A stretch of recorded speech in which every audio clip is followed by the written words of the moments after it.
Hey, what's up everyone? This is Silver Slayer. I'm giving away more than $1,000 worth of silver once I hit 40,000 subscribers. That's not the reason you should subscribe though. I post daily videos giving you the most vital information for precious metals, which in return will make you a lot more than $1,000. We're about to discuss a very important topic covering key reasons on why silver's true value isn't a question, it's the answer.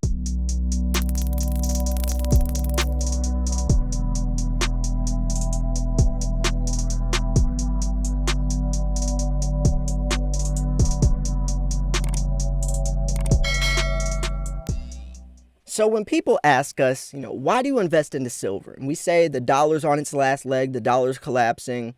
They think we're conspiracy theorists, they think we're exaggerating, but we're not. Look right here.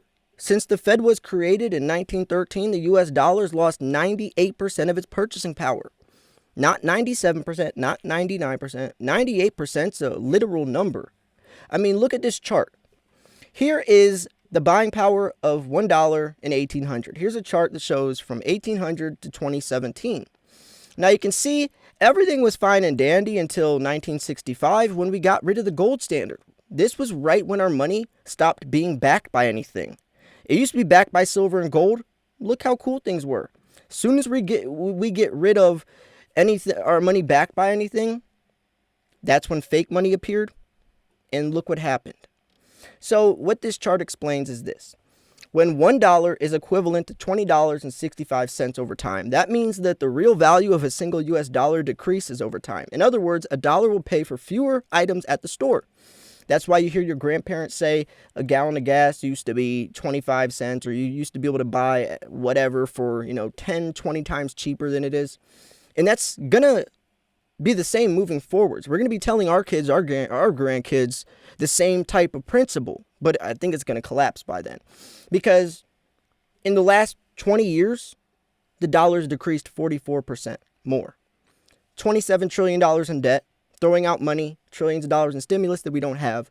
There's going to be high consequences to pay. So you saw that chart of fiat currency. Look at the chart of silver. In 1975, right? Silver was still $4 an ounce. Now we see 1980, $50 silver, goes back down to around 5, and you see $50 silver again. Now we're at 26. See, what's happening here are repeating patterns. Recession/depression, low dollar index. Recession/depression, low dollar index. Recession/depression, low dollar index, plus a global pandemic and a silver shortage. So if we see what happened back then, plus billion-dollar stimulus, now trillion-dollar stimulus, there's a pattern, and it's always going to result in one thing: higher silver prices. So this article explains perfectly on the dollar's destruction or deconstructing the dollar. So this is a great article. If you guys don't understand why we talk about silver and gold and not stocks or the fiat currency way, anything pegged to the dollar, then this is a perfect video for you. So fiat money has a surprisingly short lifespan. Gold and silver have been valuable for 5,000 years. The dollar is a newborn baby. The almighty US dollar, currently serving as a world reserve currency, is not exempted in spite of all proclamation that it cannot fail. Throughout history, fiat money has failed over and over again, where sound assets like gold have survived. Ruling out acts of God and unforeseen circumstance, the number one reason fiat fails is due to unsound economic policy. This is where gold and Bitcoin stand to truly prevail. And this article is from Bitcoin.com, but that's besides the point. Bitcoin and gold are essentially the same in, gold is physical, Bitcoin's digital. You don't have to agree with Bitcoin. You don't have to like Bitcoin for this video to make sense. We're talking about gold here. Just get rid of the word Bitcoin for now. They're essentially the same as going against the grain and as you are in control of your wealth entirely. So there's a reason no one hears people saying good as fiat to describe something trustworthy or valuable. Gold has been used as currency for thousands of years, since at least 700 BC. And here's the thing. This is another perfect example. Money is something that cannot be created nor destroyed. It's a law of conservation. Look it up. It's literally a law. So When I'm talking about silver's true value, I'm not talking about it from a dollar perspective. I'm talking about it from a metal perspective. No matter who says that 1 ounce coin is worth what, it's the spot price of that coin isn't the value. It's the metal content inside of it. So you could say spot price is $30, but that's not what that coin is actually worth. The coin is worth the 1 ounce of silver inside of it, not the spot price attached to it. So when it was favored by Lydian traders, the oldest fiat money is still being used today, has been around for a little over 300 years, beginning in 1694 with the founding of the Bank of England. Prior to its use as a currency, gold was used in barter and trade all over the world in the absence of political mandate. By contrast, fiat means by decree or let it be done and depends on the force-backed laws of a state or monarch to demand its use or else. So, exponential failure. A recent tweet by user 100 trillion USD makes an interesting observation. When fiat failure strikes, it tends to happen first as a gradual build and then spiral out of the control suddenly, skyrocketing to oblivion. What do you think is happening right now? This global pandemic has pushed us in a corner that has made the inevitable almost... Okay, I'm going to try to explain it like this. It's like a dog backed in the corner. We don't have trillions of dollars to give out because we're $27 trillion in debt. But since everyone around the entire world, literally, is out of work, businesses are closed because of this pandemic, we have no choice. If either of the candidates wanted to win, they had to throw out $1 trillion stimulus word, or they wouldn't have got elected. People need this money now, even though we don't have it. So what are they going to do? Say, oh, we can't give out this money because we need to save our financial system, or we don't have the money to give out. Sorry, just suffer. No, they have to give it out regardless of the consequence. They know it's going to happen. They know that it's going to destroy the dollar, but they have no choice. They have no choice, and there's going to be a price to pay, and that price to pay is going to be interesting, and the consequence is going to be interesting. So I hope you guys can comprehend this. I know most of you guys can, the silver stackers can, but I know I'm getting a lot of new eyes to this channel. Some people, this might be new information. This might be a whole new world of information to them. So let's skip forward a little bit. So the German gold mark was a gold-backed currency for the empire of 1873-1914. After the gold standard was abandoned in 1914, the paper mark would soon become worthless, hyperinflating itself to toilet paper tier within 10 years. This is an extreme case, to be sure, but even the most reliable fiat money is concerned, it always devalues into relative worthlessness at some point. I used to tell this story a lot. So, and this is a true story. This happens still. So, in third world countries, their money is so worthless, they carry their money in trash bags. They weigh their money on scales at the register because it would take too long to count their dollar bills. And this is a real thing. Imagine the US dollar having the purchasing power of like 10 cents. So when you go to the store to buy something, you have to hand over hundreds of these dollar bills because the dollar is so worthless, inflated, impregnated. That's the direction every fiat-based system is going. It's just going to take a little longer for the United States because we're wealthier. And the only reason we're wealthier is because we own the most gold. We don't determine wealth from paper dollars. We determine wealth from how much gold we have. So if we determine wealth from a country-to-country basis on precious metals, then let's put it from a human-to-human basis, person-to-person basis. So you're saying that someone could have $100,000 in their bank account, but the guy that has an ounce of gold would, quote-unquote, technically be considered more wealthy? Yeah. So it's just interesting when we look at things flipped, because mainstream media, they need faith in the dollar. The dollar is only as valuable as people think it is. So if people start to think it's not valuable, it literally isn't valuable. According to the Bureau of Labor Statistics Consumer Price Index, today's price in 2019 are 2,493% higher than average prices throughout 1913. The 1913 inflation rate was 2%. Current inflation rate from 2018 to 2019 is 1.71%.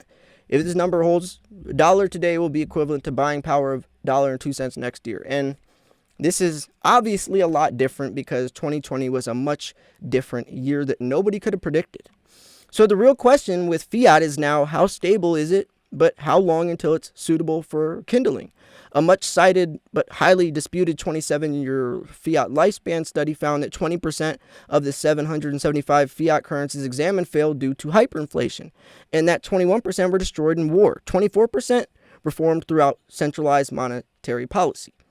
This means that the majority of failure discontinuance of fiat is by way of government intervention, warfare, and economic policy. So I don't see how from this pandemic, I don't see how things could get much worse. I mean, well, I don't see how things could continue to be stable after all this, because there's probably going to be another stimulus thrown out after this one, especially since there's this mutated virus that's faster, stronger, more deadly. And I'm not trying to scare you guys. I'm trying to bring the reality out of what's happening and why it's so critical, why it's so important to invest in the gold and silver. You're putting your money in something that holds its value. In 20 years from now, okay, let's say you have $50,000 in gold and silver right now. You have another $50,000 in your bank account. So you have $100,000 right now. $50,000 in precious metals, $50,000 in your bank account. So split.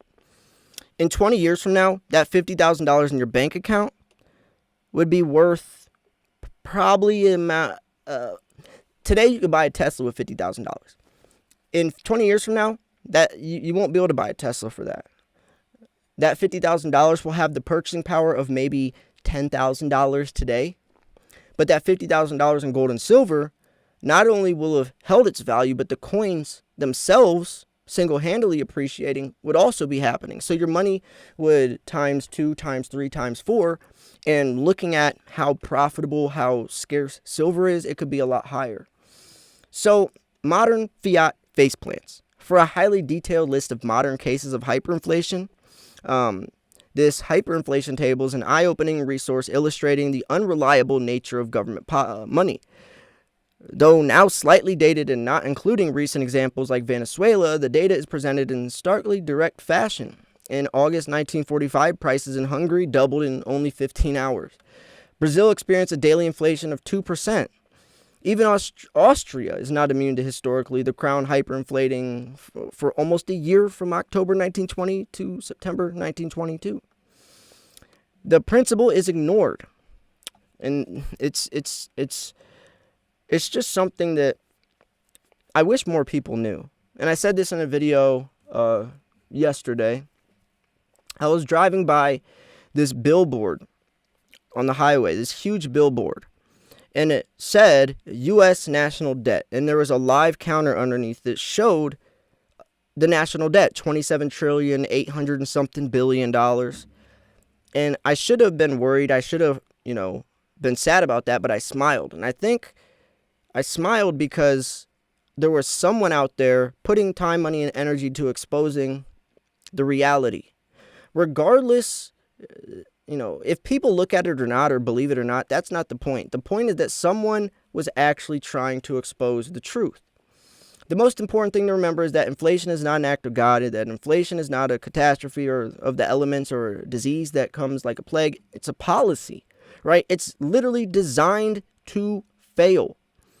Even if the pandemic is the reason, regardless of the pandemic or not, we were headed in this direction. I've been making videos for years on this channel before I knew there was a pandemic talking about the dollar headed in this direction. And even further, the gold standard did not collapse. Governments abolished it in order to pave the way for inflation. They designed it this way. They knew what they were doing. The whole grim apparatus of the oppression and this, okay, so they Okay, let's look at this. Penal courts, prisons, some countries, even executioners had to be put into action in order to destroy the gold standard. They went out of their way to devalue or to, I guess, devalue money as it is. Make money not money. When I would go to the store and hand, let's say back in like 1940, 1950, if I would go to the store and hand the store clerk a 50-cent walking liberty and gave it to her for something that's worth 50 cents, that was an exchange. That was a fair trade of exchange. Because it wasn't the 50 cents that's attached to that coin. There was 50 cents inside. There was 50 cents worth of silver inside of that coin. So I was giving her 50 cents of value because the silver inside of it, not how much the coin said on the. Nowadays, there's not 50 cents worth of anything inside of 2 quarters. So you can see how there's no real fair exchange or value of exchange with that. It's just a promise. It's a thought. So whether or not one agrees with the proclamation of its renowned economists or immaterial in the face of the economic reality, fiat money is and was and always will be worthless over time by its very nature. Bitcoin and crypto stand to remedy this if leveraged properly and by a large and determined enough market. Judging by the current regulatory climate and its history itself, however, fiat won't fall without a fight, which is also, but fiat. Okay, so I put these in 3 different classes: fiat, which is your U.S. dollars, precious metals, and crypto. Bitcoin and gold go against the grain because they're not pegged by any central, right? Bitcoin's decentralized. There's no central bank in control. It's decentralized. It's the exact opposite of money or of fiat currency. Fiat currency is owned by a central bank. Bitcoin is decentralized, so instead of one central bank owning it, everyone owns it, and if there's going to be a change, everyone has to vote to change it. So everyone's in control. Now, gold and silver is physical. Bitcoin's not. If you can't hold it, you don't own it. That's the saying of the stackers. So yes, Bitcoin's great, but there's also a lot of risk. It's still in a very rough stage. Even today, it still is. So what I would do, because I invest into Bitcoin myself, what I do is use the profits, the instant profits from Bitcoin, reinvest that into precious metals. Bitcoin's a quick flip. Precious metals is a long-term investment. And that's that. That's what a lot of people do. Bitcoin, I don't see for the long term. Gold and silver, I do. Because I know gold and silver is still going to be valuable even 1,000 years from now. So I try to speak from an educational, but also from an person-to-person level, because I know a lot of this is probably extremely overwhelming. Especially, imagine someone who just clicked on this video just because they wanted to invest or they thought coins are cool or something. Imagine if they got all this information at once. Imagine if they didn't know that America's in debt. Imagine if they had no idea about any of this. Imagine if they clicked on this video. Their brain would probably go in overdrive and probably have a mental breakdown from all this stuff we've talked about. So I'm trying to make this stuff understandable, and I try to bring a perspective that's less, I guess, intimidating and more welcoming. Precious metals is pretty easy to invest into. It's a lot less risky. It's the safest, smartest investment in my opinion.